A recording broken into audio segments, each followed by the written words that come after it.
right. Let's talk about something that so many of us feel but can't quite put our finger on. You know the feeling. On paper, everything's fine. Life is pretty stable, there's no big crisis happening, but deep down, there's this quiet, nagging emptiness. A sense that something crucial is missing, but you have absolutely no idea what it is. I mean, have you really had this moment? It's one of the most confusing things to go through because, look, when you're sad or stressed, you can usually point to a reason, right? But this feeling, it's just a void. It's not a sharp pain, it's just a whole lot of nothing. And it usually hits you late at night.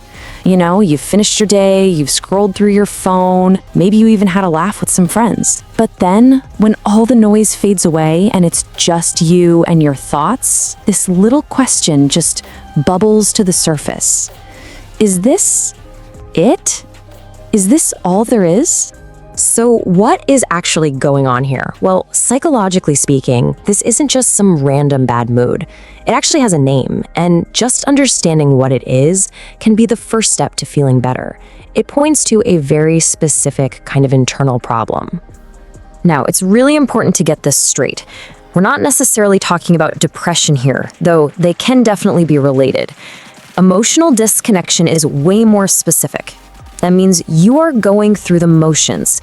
You're functioning, you're getting things done, but you are completely cut off from your own emotional core. You're not actually feeling the life you're living. And this is probably what it feels like for you, right? You hit a big goal at work and you feel nothing. No real satisfaction.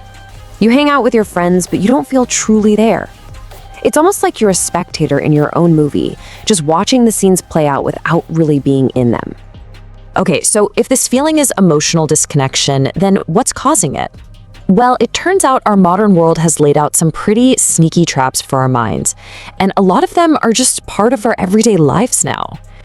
So one of the biggest culprits here is something called a dopamine imbalance. See, our brains are just hammered all day with constant stimulation, short videos, endless scrolling on social media, notifications pinging left and right.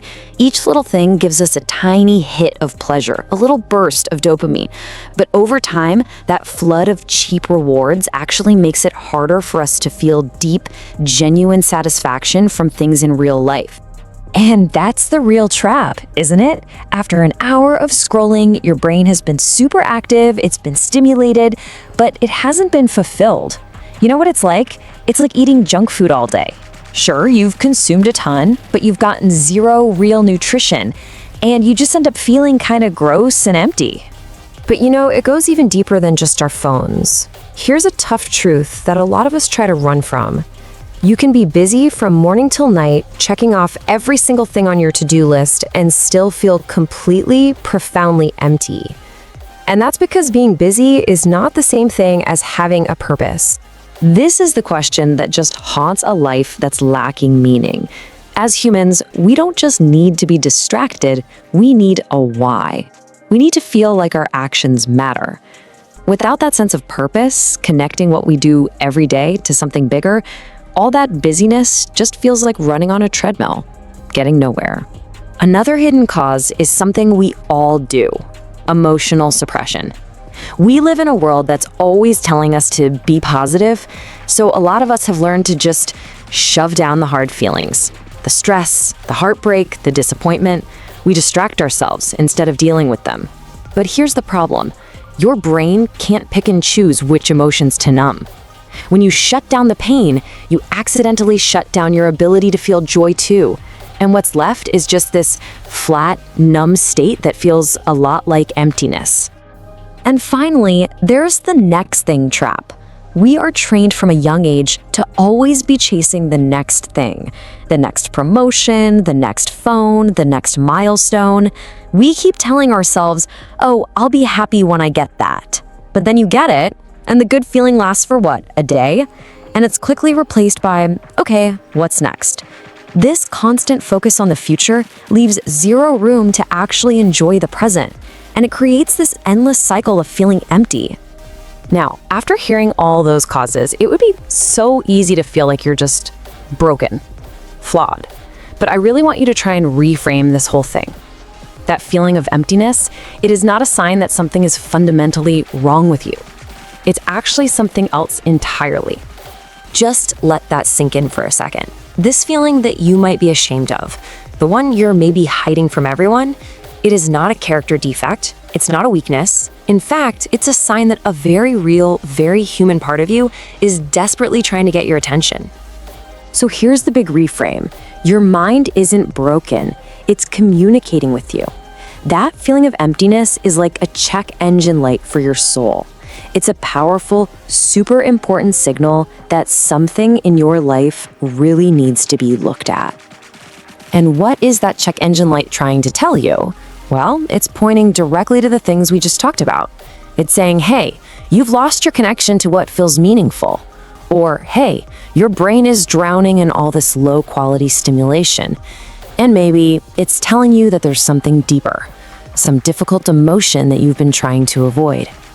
So once you start to see this emptiness as a signal, you can finally stop running from it and start listening to it. And this is where we shift from just diagnosing the problem to actually doing something about it. This is the path back to feeling connected again. Look, you don't fix this feeling overnight. It's a slow, gradual process of reconnection. And it starts with really simple, conscious choices. First, cut down on the constant stimulation. That means less mindless scrolling, more quiet moments to just let your brain reset. Second, you have to intentionally spend time alone, just you and your thoughts, with no phone or TV to fill the silence. Third, actively choose to do something that feels meaningful, not just entertaining, even if it's tiny. And finally, you have to start to gently turn towards the feelings you've been pushing away, instead of running from them. If you're sitting there thinking, okay, where do I even start? Try this. Just for 10 minutes. Find a quiet spot and just sit. No phone, no music, no podcasts, nothing. And I'll be honest, it will probably feel incredibly uncomfortable at first. Boring even. Your mind's gonna race. But that discomfort, that is where reconnection begins. It's in that silence that you can finally start to hear what your mind has been trying to tell you all along. So when you put it all together, that empty feeling you get, even when your life looks fine from the outside, it isn't so mysterious after all, is it? It's often a direct result of a brain that's totally overstimulated, emotions that have been pushed down for too long, and a life that might be missing a deeper sense of meaning. And here is the most important thing I want you to walk away with. Please, please do not see this feeling as an ending or as a sign that you failed. See it for what it really is, the starting line. It is the moment your mind is finally getting your attention, giving you a real chance to build a life that's more fulfilling, more connected, and truly meaningful. So I want to leave you with this one question to really think about. Be honest with yourself. When was the last time you felt truly fulfilled? Not just busy, not just entertained, but deeply, genuinely fulfilled. The answer to that question just might be the first step on your path back to yourself.